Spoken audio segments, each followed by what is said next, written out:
Chora, Israel, Babilônia não é teu lugar.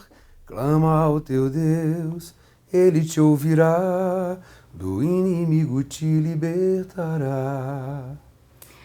Fé e poesia marcam as canções de Sérgio Lopes, ele que é um dos grandes nomes da música evangélica brasileira, e hoje temos o privilégio de recebê-lo aqui no programa Mensagem de Esperança. A paz do Senhor, irmão Sérgio. A paz do Senhor, Karen, a paz do Senhor a todos os nossos espectadores aí em casa, que Deus abençoe.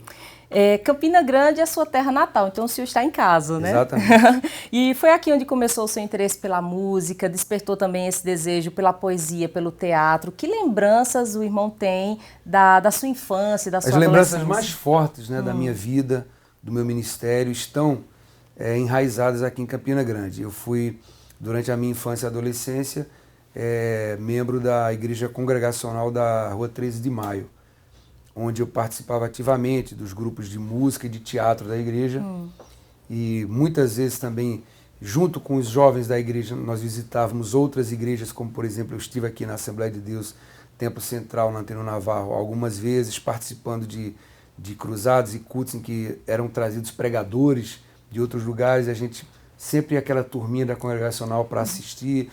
Participávamos da presbiteriana, ali no Açude Novo, de uma igreja que tem lá no Açude Velho, do Pastor Bosco, se não me falha a memória.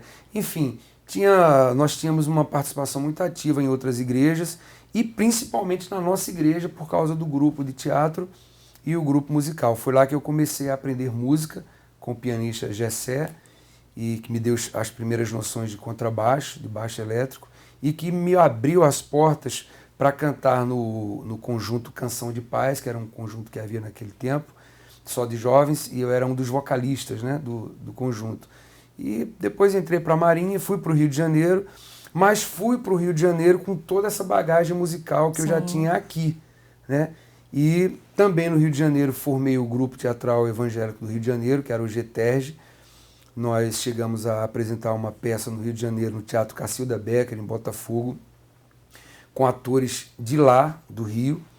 Eu escrevi a peça, eu mesmo ensaiei, era uma peça com por volta de 30 atores e com um teor teológico muito forte. A peça se chamava O Intruso dos Nossos Natais e falava de Jesus, que é o aniversariante do Natal, mas que na prática ele se torna um ilustre desconhecido, um ilustre afastado das festas de Natal, porque se pensa em presentear todo mundo, né? Pai presenteia filho, irmão, tal, todo mundo se presenteia. Mas o principal aniversariante ficava sem o presente que ele queria, que era a vida das pessoas que ele veio resgatar. E pensando nisso foi que eu escrevi o roteiro do Intruso dos Nossos Natais e chegamos já no Rio de Janeiro, formando um grupo de teatro e apresentando essa peça lá. Foi muito bom. Você é conhecido como o poeta evangélico, né? Essa veia poética vem muito do seu pai também, que era poeta, radialista. Meu pai era radialista, trabalhava aqui na rádio Caturité, não sei se ainda existe essa rádio. Existe ainda? Sim. Então meu pai era radialista e no programa dele ele lia poemas que ele mesmo escrevia. E acho que eu herdei um pouco isso dele. Lembra aí dos primeiros poemas que você escreveu? Tem lembranças aí de versos que talvez até se converteram em canções? Os primeiros poemas que eu escrevi já foram realmente músicas, já foram canções, né? E essas canções elas foram gravadas muitos anos depois. Por exemplo, tem uma música que eu compus aqui na minha adolescência. Olha, Deus, quanto amor eu deixei de dar, mas perdoa quando errei. Se em momentos tropecei, com pecados te feri e me esqueci de ti. O refrão dela diz assim: olha e julga que eu não merecia estar aqui. Olha e julga agora o que sou.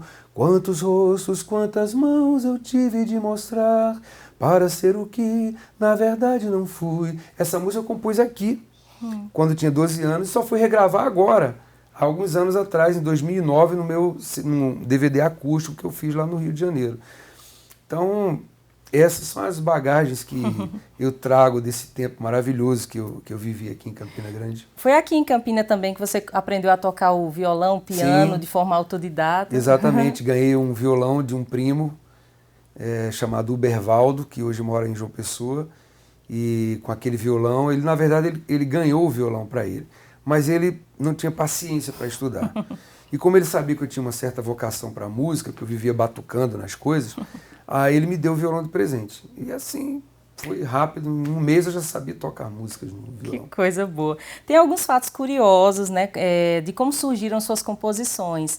Essa canção, O Lamento de Israel, que foi a que abrimos, né, a entrevista, conta um pouquinho sobre a história dessa canção, como ela surgiu, ela que hoje é um dos seus maiores sucessos.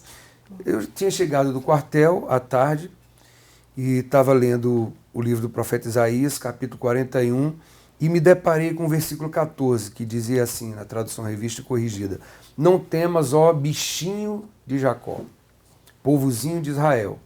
Eu te ajudo, assim diz o Senhor, e o teu Redentor é o Santo de Israel. Essa expressão bichinho de Jacó, que revelava naquele momento que eu estava lendo o carinho de Deus com o povo dele, foi que me inspirou a compor essa música, O Lamento de Israel. Eu peguei o violão e comecei a escrever essa música, falando sobre o cativeiro de Babilônia, que era do que tratava o texto.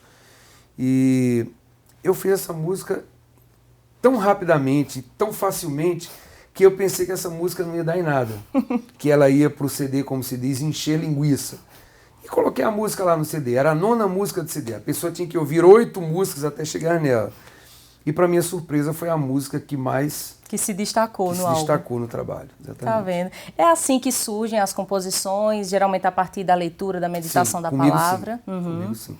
Textos que me chamam a atenção, como, por exemplo, a ausência de Lázaro na crucificação, né? Por que Lázaro, que tinha acabado de ser ressuscitado por Jesus, no momento em que Jesus estava procurando quem eram os amigos dele, porque a multidão toda estava gritando: crucifica ele, mata ele. E tinham poucos ali que Jesus podia contar como amigos, e um que a gente deveria exigir a presença dele ali era Lázaro. E nenhum dos 4 evangelhos revela que ele estava ali. E, curioso com isso, eu comecei a pesquisar e descobri, em João, no capítulo 12, que Lázaro não podia aparecer ali no Calvário, no momento da crucificação, porque os judeus estavam buscando Lázaro para matá-lo também. Porque a ressurreição de Lázaro, que era conhecida em Jerusalém por todos, fazia com que Jesus se distinguisse dos antecessores dele que faziam milagres em Jerusalém. Porque alguns antes de Jesus tinham feito milagres de cura de enfermidades, mas nenhum tinha ressuscitado um morto. E quando os judeus de Jerusalém descobriram que Lázaro tinha ressuscitado, eles começaram a olhar para Jesus com outros olhos, olhando para Jesus como um perigo, como uma ameaça para o judaísmo, né? E se Jesus fosse acreditado pelo povo de Jerusalém, o judaísmo ia decrescer e o cristianismo ia crescer dentro de Jerusalém. Então, como Lázaro se tornou uma prova viva do poder de Jesus, eles procuraram Lázaro para matá-lo também. E isso está registrado lá no livro de João, no capítulo 10. Amém. E a partir dessa curiosidade, dessa pesquisa, surge a canção A Dor de Lázaro. E nós temos aí o Amigo, A Fé, Lentilhas, né, Para Onde Vão as Aves, O Rei e o Ladrão, o Rei e o Ladrão, Entre Nós Outra Vez, A Melhor Escolha, que são canções que estão na boca do povo, todo mundo sabe cantar. No momento em que você compunha, já imaginava que teria essa repercussão aí Brasil afora? Nunca imaginamos porque o compositor, ele se esforça para fazer uma música na mesma medida que ele se esforçou para fazer as anteriores. Então, para ele é uma coisa linear. Ele nunca sabe qual vai ser a resposta disso diante do público. E é uma surpresa quando alguma coisa se destaca mesmo. Sempre é para qualquer compositor. Através dos dons que Deus lhe deu, da sua arte, você tem tido a oportunidade de percorrer o Brasil e alguns países, né, pelo mundo afora, levando a mensagem de Cristo, essa mensagem de salvação. E como tem sido receber os testemunhos, né, das pessoas contando que aceitaram a Cristo através de suas canções, né, que foram tocadas, impactadas pela mensagem, pela poesia, né, que você escreve. Esse é o retorno que nós esperamos, né? A gente não pode esperar outro tipo de retorno, econômico, nenhum tipo de retorno que seja palpável, humano. O trabalho que nós fazemos com relação à música espiritual, ela nos oferece um retorno também no mundo espiritual.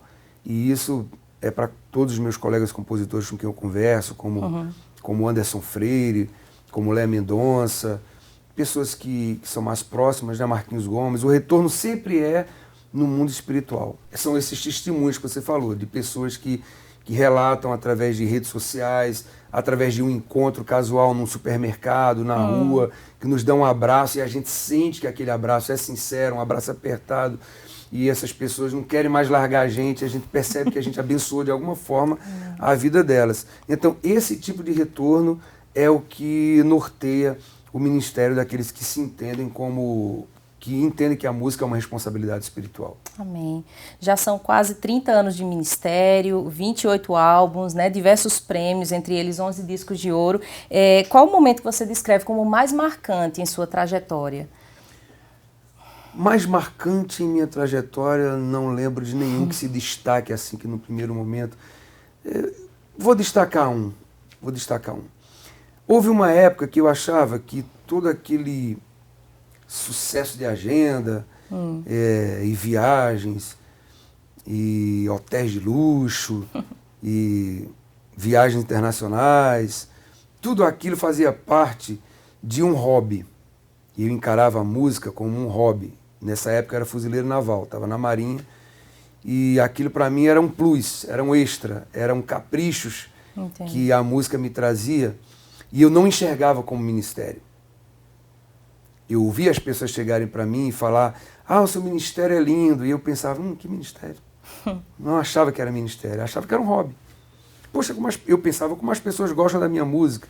Eu nunca tinha entendido como ministério, até o dia em que eu fui cantar em Recife, no Clube Português, e percebi uma confusão atrás do palco lá onde eu estava, e quando olhei eram os seguranças do evento tentando segurar uma senhora que queria subir no palco.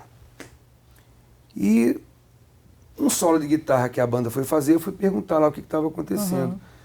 E rapidamente ali aquela senhora falou, chorando, que precisava falar comigo para me contar um testemunho. E eu pedi a segurança para deixar ela subir. Ela contou o seguinte, que ela estava separada do marido há vários anos. Ele morava no interior de Pernambuco, ela morava na Grande Recife. E ele gostava muito da minha música, O Filho Pródigo. Mundo me deu flores quando lá cheguei, todos os prazeres lá eu encontrei. E ela ligou pro marido, pro ex-marido, dizendo que aquele cantor que canta a música que você gosta vai estar em Recife, no Clube Português, nesse sábado. E ele então viajou para a capital somente para ir essa noite para me ver cantar. E naquela noite, enquanto eu cantava a música, ele abraçou a mulher, os filhos e disse: eu vou voltar para casa hoje. Estou em casa, amanhã já vou tratar de ir buscar as minhas coisas. Quando ela me contou isso, eu percebi que era uma coisa mais séria, que não era um hobby. Que se tinha causado uma transformação dessa na vida daquele homem, poderia transformar a vida de muitas outras pessoas. Então, a partir daquele dia, eu comecei a entender que era um ministério. E passei a ter mais responsabilidade por causa disso, com o meu ministério. Então, eu destaco esse evento. Amém. Irmão Sérgio Lopes, muito obrigado por esse momento, né, por aceitar o nosso convite. E eu louvo a Deus por sua vida e por Amém. você se deixar ser usado pelo Senhor, né, para compor canções que têm de fato marcado a vida de tantas pessoas. E nesse momento eu gostaria que o irmão deixasse uma mensagem aos nossos telespectadores. Eu sei que tem muitos jovens cantores, músicos que se inspiram em seu ministério, né? Então essa câmera está aqui para você deixar uma palavra de Deus a todo esse público que nos assiste. Nós tivemos o privilégio de conhecer o único Deus verdadeiro, o único Deus que tem uma história de ter passeado entre nós, de ter estado entre nós. Nenhum outro Deus tem essa história. Todos os outros são invenções, são mitologias. E as pessoas que estão sem Deus estão procurando esse Deus. E Deus não vai descer do céu e se materializar para aparecer para essas pessoas. Deus precisa usar a cada um de nós para se revelar para essas pessoas que estão procurando Ele. Então, o meu pedido é que nós cuidemos com o nosso testemunho, que nós sejamos pessoas solidárias, que estejamos atentas para o sofrimento das pessoas que nos cercam, que paremos de ter vergonha de dizer que somos cristãos, porque enquanto nós temos vergonha de dizer que somos cristãos, nas universidades, no trabalho, tem pessoas à nossa volta que estão desesperadamente buscando um cristão com quem elas possam confessar os seus problemas, com que elas possam dividir as dores que elas estão passando. Não tenha vergonha de dizer que é de Jesus, não tenha vergonha de mostrar que você é de Jesus através do seu testemunho, da maneira como você vive. Porque você só vai somar ao reino de Deus e você vai ver quantas pessoas que vão chegar a Ele através do seu testemunho. Essa é a mensagem que eu posso deixar. Amém. E a gente pode terminar com mais uma canção, aí algumas... O amigo que eu encontrei me surpreendeu, quando todos me deixaram, ele me acolheu, e sarou minhas feridas, das algemas me livrou. Lhe falei do meu dilema, e ele me escutou. Lhe falei do meu passado, e me perdoou. Isso teve um alto preço que ele já pagou. Me mostrou as mãos feridas por amor de muitas vidas, e uma dessas muitas vidas era eu. Que Deus nos abençoe.